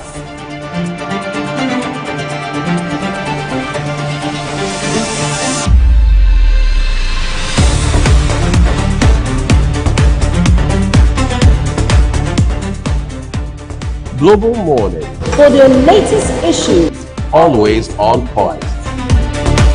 watch Global Morning Monday to Friday at 7 a.m. Saturday and Sunday at 8 a.m. on Global Television.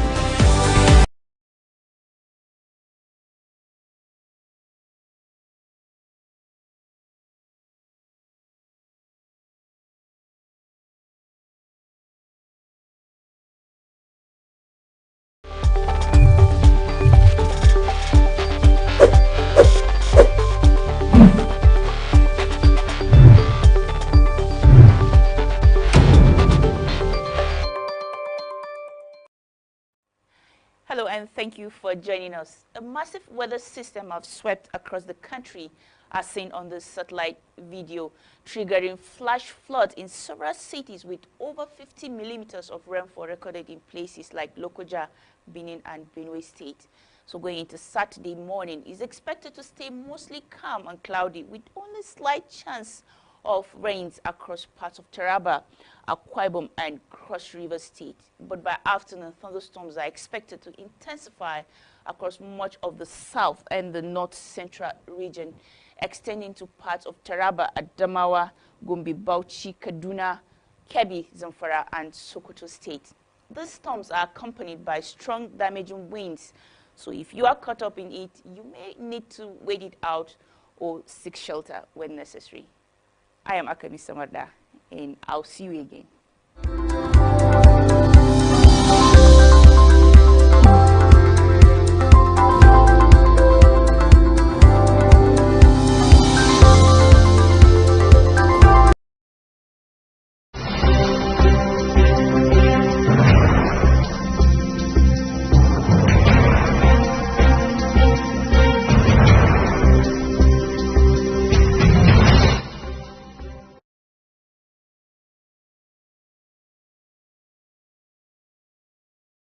All right, so we'll come back from that short break as we're trying to get Waziri Adiga to join us and continue. Let's keep talking about the empowerment in Nigeria. And it's, like I stated earlier, it refers to efforts that help young people gain education skills. Now, if most of Nigerian youth are not educated, because currently we have out-of-school children, we have dropouts. So what do you think would happen to that one child that has dropped from school, that is not educated, that doesn't have skills, that doesn't have any opportunities or fundings? What's going to happen to that child when he turns adult? Don't forget, education is just the basis. You just give him a basic foundation of everything is education. You need to educate a child, at least if he's educated to some. We're not saying let him be very educated. If you can stop at the secondary level, fine, you have the basic already, and you can push. You can do business from there. You can get little jobs just to make ends meet. You can get opportunities from there. Then if you start getting incomes from there, you can decide to further your education or not. But don't jump out of school. I know a lot of people will be like, what she's saying. We have those that had to quit education or didn't get the opportunity because of one reason to another. But it's fine. But we have what we call adult education. Once you reach certain age, you can decide for yourself. You can go back to school. Now, it will help in molding you. It will help you to fight poverty, because not being educated, not having any skills at all, that's 100% poverty. You're not giving back to your society, you're not helping anybody, and you're not helping yourself. So it's not, the burden of unemployment alone doesn't fall on government. Now, it's not everybody, it's not everyone that is destined to work, to have a white collar job. So if you don't have the means of going to school or higher institutions, at least you can get something doing and be helpful to yourself. So if you have Waziri Adiga, can we continue? Waziri, welcome back. Thank you, my sister. Continue. How does youth empowerment contribute to national development? You said? Youth empowerment contributes to national development. I'm not hearing you clearly. But if I get you now, I think you're asking. Can you hear me now? Yeah. I said, how does youth empowerment contribute to national building, national development?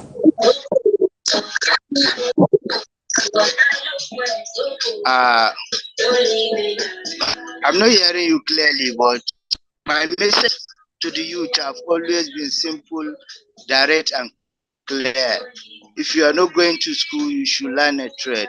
And if you are going to school, you should also if you learn a trade, you should also go to school, because when you are when you are empowered, when you are uh, when you acquire skills, you become your own boss, you make your own money, and you employ others.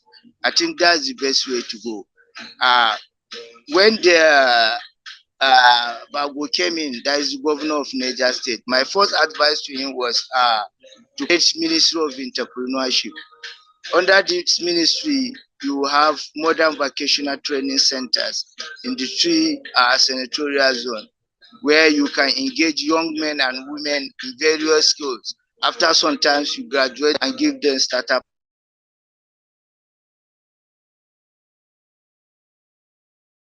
Issue with the network from his own side. Can you hear me? All right, let's continue before he rejoins back. You know, it's Nigeria. Of course, what do you expect? So let's keep hammering on the youth empowerment. Like my guest Waziri said before the network went off, he said he advised the governor of Niger State when he came into power to create a ministry where they can train youth on any of the skills: tailoring, shoemaking, barbing, making of hair dyes, the braiding for the women, and every other skills he knows and would be helpful to the youth. So if you know you're not educated, at least you have a skill or skills rather to fall back at, that you know, yes, it's gonna be your source of income. You get something from there. You go out in the morning, and then in the evening time you come back. You have somewhere to go to do something for yourself. It's either you're a boss on your own or you work for somebody. Just get something doing. Don't be lazy. I don't want to call the name of our past leader that made mention of Nigerian youth. We are lazy. And then if you check into that, if you look into that statement, you see that it's a 50-50 something, because we have some lazy Nigerian youth and we have those who are willing to work hard, but they don't have the platform, or they don't have all the support they need to, become, what's it called, employed, have skill or something. All right. So when you look at the situation, if you know what is, not everyone that is destined to work in either any of the government parastatals. No, we have those that can do business. So long as you're educated, because talking about education, I think the government needs to play important role in our education sector, because if you look at our education sector now, it's really nothing to write home about, most especially government schools, government-owned primary and secondary schools in some states. They are all dilapidated. If you look at their structures, they are not anything to write home about. I know of some schools, some government schools, that when you go there, you wouldn't wish or want your child to even attend the school again. So with all these lapses in the education sector, I think the government needs to do more in terms of education, to motivate parents, to motivate guardians to educate their children. All right, so I don't know if Waziri is back to join us so that we can continue from where we stopped. All right, let's try and see if we can get him back. And for that, I need to go on a short break. And when I come back, I would have Ubon Busoro with me in the studio to continue from there until we get back. Waziri Adiga, I beg your pardon. So stay with me.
Alright, so we'll come back.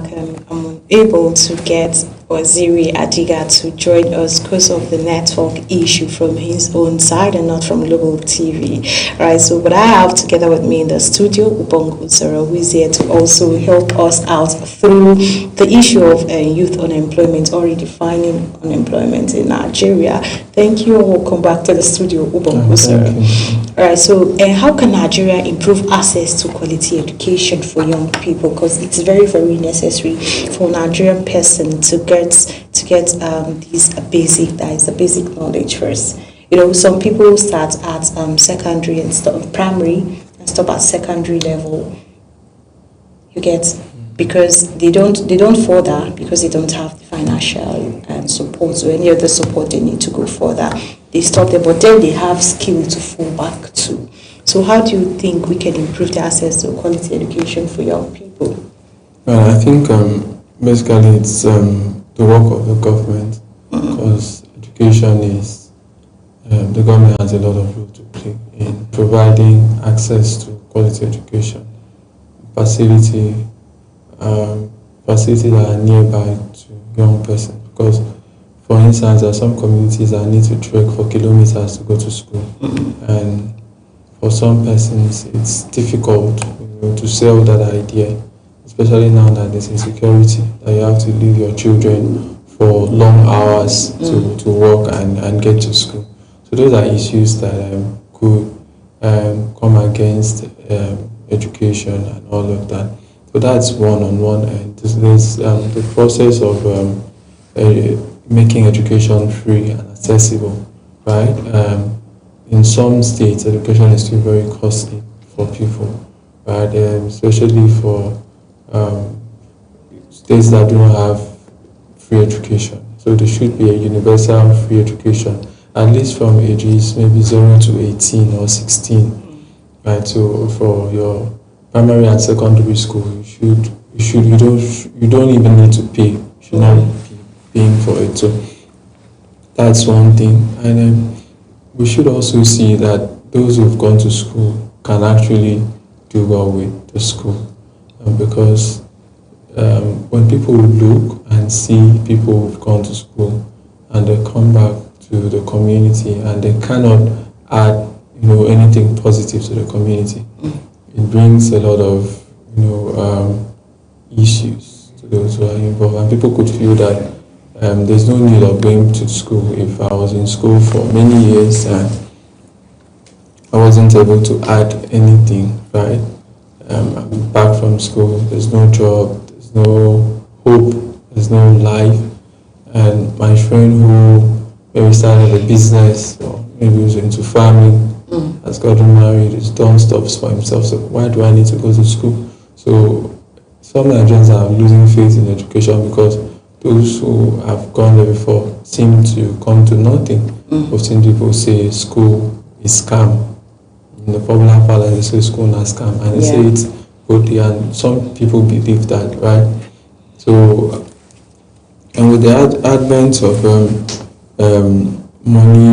money laundering and all of that, we call it Yahoo. Some persons, once are done, or they're not even done in secondary school, they've gotten involved in some of these things and they're making money out of it. So it becomes very difficult to now convince them that that should not be the route to go. So, and even ignorance of parents. Parents are ignorant of what education means. Cannot really sacrifice and pay the price to see their children go to school. And if poverty is a big factor. Some children are the breadwinners of their family, sadly. So they have to go hawk in the morning to be able to raise money that the family can feed on. So those hours they spend in school are productive hours that they should use in those other sectors. So you get to ask yourself, when do they have the time to be able to use it? So those are some of the issues that could affect children getting involved in school. Alright, so what role does vocational training play in youth empowerment? What do you think? Vocational training is very important because sadly we are gradually losing our sense of skills. But I like what is being done now. Even at NYC camp, you have the opportunity to choose what you want to do, the program. So, which is very important. But prior to that, vocation is learning maybe skills, handwork, and all of that. It should be part of our educational system. I know we are doing it now, especially at the lower levels, right? So children could look at their talent. Our children that are artists, they're very good with their hands, colors, drawing, sculpture. And at the end of the day, somebody is saying you have to be a lawyer. It doesn't work that way. Because they are creatives and they're talented. Children that are good with music, right? So all this will help you know. There are children that are entrepreneurs. They like to create products. There are persons that are marketers. They just are good with marketing, with selling. So I think entrepreneurial skill and vocational skills goes hand in hand, because most vocational people in vocations will market what they do. So they turn into entrepreneurs one way or the other. So vocation is what you can do, create, the ideas that you can think to life.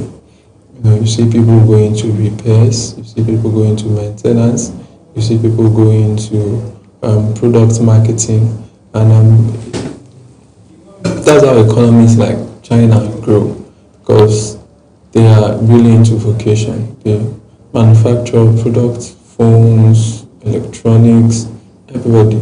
So it has a ripple effect, because people will get employed, industries will be created. Just imagine if Nigeria has maybe a phone processing company, right, where phones are produced in Nigeria. So instead of buying products outside the country, you buy in Nigeria. So the foreign exchange will come back to the country.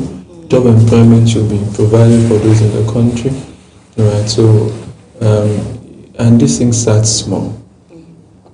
Starts from identifying the talents at the lowest level, putting up with them, encouraging them, and making sure that they have what it takes to grow. All right, and Nigerian schools preparing students for modern market job. Nigerian schools preparing students for modern job markets. I think that there's still a lot to be desired, right?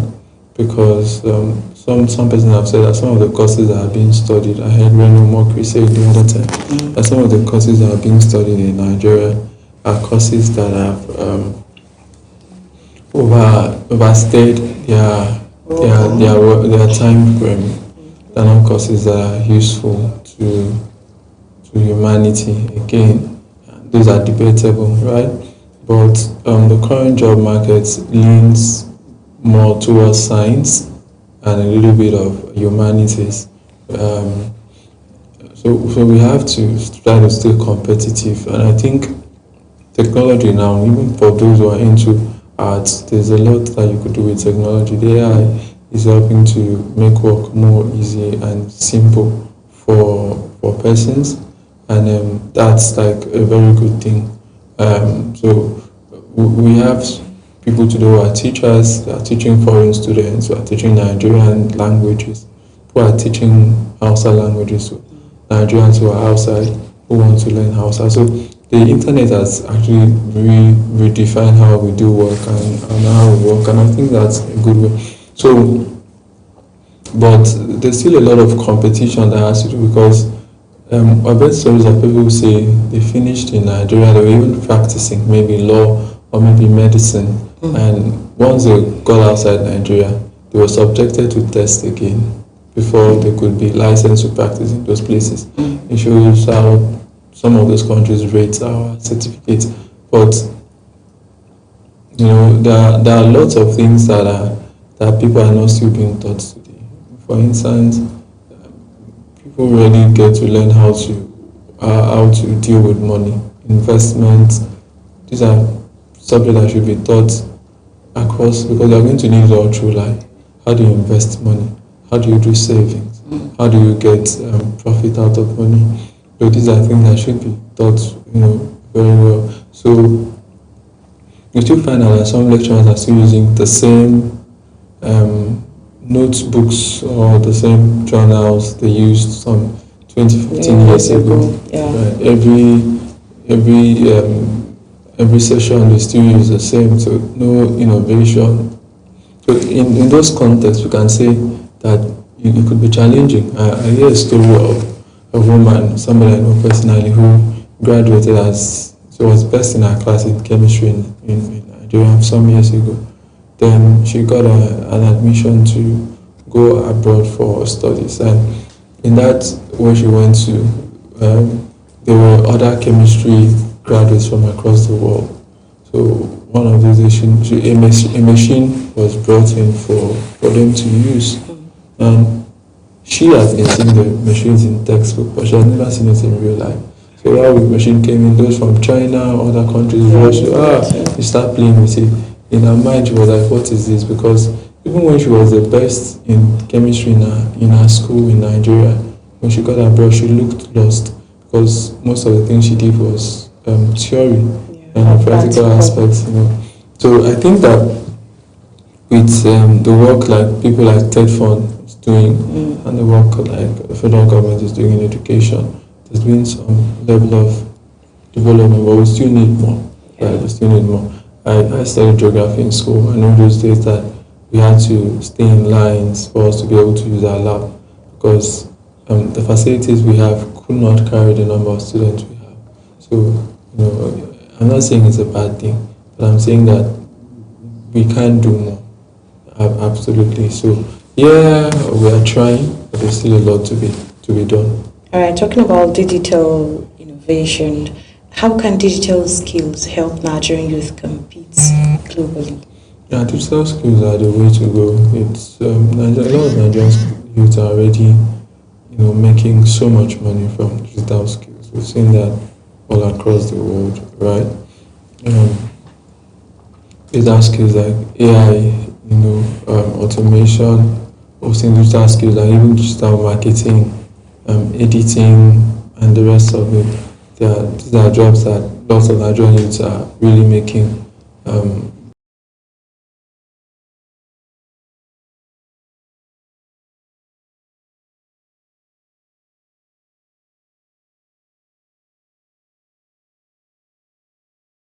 Compassion, it means a lot more than what it's a lot of person think about. So in that regard, I think that it's digital skills have given Nigerian young persons opportunity to compete with their folks all around the world. And young Nigerians in Lagos, in Port Harcourt, in Abuja, they are making some good money from the digital space, from social media to website development to website engineering to digital marketing to AI automation. There are lots of opportunities in that space, and so many young persons have gone into that space. People that primarily, maybe it would have been difficult to get like a regular job. They have jobs in that space, and they're okay.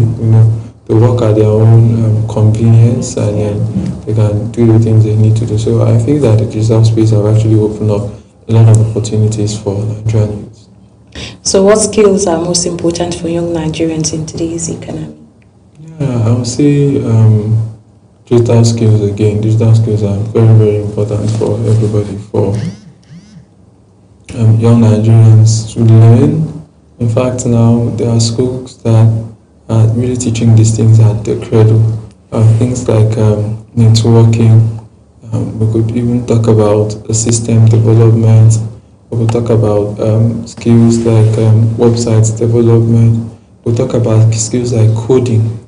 There are skills. I know of a school where children are taught coding at a very tender age because this is where we're going to go. Most of the innovations we see, the Elon Musk we see today, they started with coding and programming their own computer games, right? As young children. So children who have flair for that part of innovation, I think it's quite very important that they have the right skills, and I think digital skills, or even the other skills are not digital, but you have to sharpen up your skill, which is very important. If you know you can sing, you look at how you can, maximize the use of digital technology. How do I use social media to my advantage? Because that's what the market is. Even if whatever skills you have, right, you are a shoe mender, you can make your shoes on social media and have your market there. And your brand name is solid, you can do very well for yourself. You don't even need a physical office space. You built up the right audience over time, right? So it's very important that everybody gets associated with that and gets to understand how to deal with it and know how to work around it. And so I advocate that parents should ensure that at least they are able to identify their children's skills when they're young and start creating a digital footprint for them. Could open accounts for them, manage their accounts, and grow the accounts with them so that it just keeps growing. Right, so how can young Nigerians become successful entrepreneurs? Yeah, lots of things. One of the things that is needed to become successful is tenacity.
Those days in school, I came, is it 20 something, and 26, class was 50, right? But I felt so bad. I said, okay, let me put work. And the next time I came first, 61st. That just showed me possibilities when you put your heart to your work and you say, this is what I want to do. So discipline is very many mornings you may need to wake up early just to pursue your goal, and it should have been sweeter to sleep, right? So you don't even listen to your feelings at times, but your feelings may say, let's do 1 more hour. And you're like, no, because I know what I'm pursuing. The targets maybe it's too much, you can't carry it again, but we can keep trying, right? So it now pushes you to that. So entrepreneurship is not a one-day journey. You may lose money, you may lose friends, you may lose valuables, but you have to stick to it if you believe it. Sometimes if you are a full-time entrepreneur, it even becomes more difficult, because there are times that you're going to think, if I had a job, right, maybe it would have been better than doing this for myself. Even if you are part-time, you would have thought, so thoughts are going to come in, but you have to believe in yourself first and believe in what you do and know that this is what I want to keep doing. All right, so the last question before before we wrap up the show for today, what are the biggest obstacles facing youth-owned businesses in Nigeria? Lots of them. One is access to finance and capital, right? Because you cannot do business without finance. Yeah, and I know a lot of multinational people will say you don't need money, all you need is the idea. Right? The idea, everybody has idea. For me, that's my belief. even the madman on the street has ideas of how to be a millionaire, but not everybody will ever have a millionaire in their account, right? Yeah. So idea is fine, perfect, but away from the idea, we need finances and resources. And Nigerian youth are finding it very difficult to be able to access credit, right? And that's a challenge. And a lot of persons used to depend on family and friends. These days, family and friends are even not having enough for themselves to even be able to keep out because of the economic situation, the inflation and everything, right? So it becomes more difficult to go on that solo journey alone. And that's just one thing that speaks to how difficult our terrain is. So I think a lot of Nigerians struggle with access to credit and finance. When they want to expand their business, it's difficult because access to credit is limited. When they want to go into business, it's difficult. And we could also talk about policy framework, around businesses. That could be one. Some persons could say taxation, but that depends on the industry that you are. Some industries do not face as much tax as the other. So those ones are industry related. But I think number one for me is access to credit and skill. Then we could also even talk about skills, right? Skills development and all of that. So lots of issues facing Nigerian youth. All right, so we have, this is how far we could go with the conversation because of time. So before we call it a day, we have challenges facing youth empowerment. Despite progress, several issues remain: unemployment and inflation, limited access to capital, poor infrastructure, just like you've mentioned, right? Inconsistent government policies, skill mismatch between schools and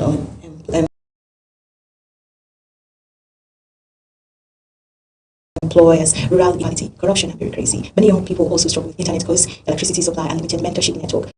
That's the Nigerian various programs over the years. And then we're still battling with some results have been mixed with some programs helping many youths while others face funding or implementation challenges. So as young Nigerians are also using social media for networking, activism, learning and business growth, what skill looks like for Nigerian youth? Effective youth empowerment usually combines practical education, access to funding, mentorship, reliable infrastructure, like stated earlier, policy support, private sector partnership. So I think this is all we have for this last segment of the program Global Morning on the Weekend edition. We hope the conversation and stories we shared inspired you and gave you something to think about. If you miss any part of the show, you can catch up the full episode on YouTube using our Global TV NG. Join us again next time for more insights, more voices, more stories that matters to you. I don't know, Ubong, if you have a parting word before we wrap it up. No, I just say, just keep being you. So just keep being you. If you're not educated, you have a skill. And for parents who force their children, like, you must become a doctor, you must become a banker, you must become a broadcaster. No, allow them to choose, all right? Just try as much as possible to understand the skills or the talent in that child, and then allow the child to go for what he or she really wants to become. And from there, we would have a fruitful result, of course. Not that I had a story of a lady that her dad was admitted in the hospital, and this other nurse refused to attend to him because she doesn't want to study medicine. She doesn't want to have anything to do with the medical line. All she wanted was just a fashion designer. So she found herself in the hospital, and the patient was brought before her, and she said, "I'm not a doctor, go and wait for the doctor." Until the doctor came, and then later on they were now discussing, and then that was when she now opened up to the doctor that this is not her line, that her dad forced her to do it. So you could imagine, if we keep having issues like this, it's very dangerous. So I am Sadia Yakubu, and my name is Ubong. So on behalf of the entire production team, thank you for watching. Till next time, stay focused, stay safe, and bye for now.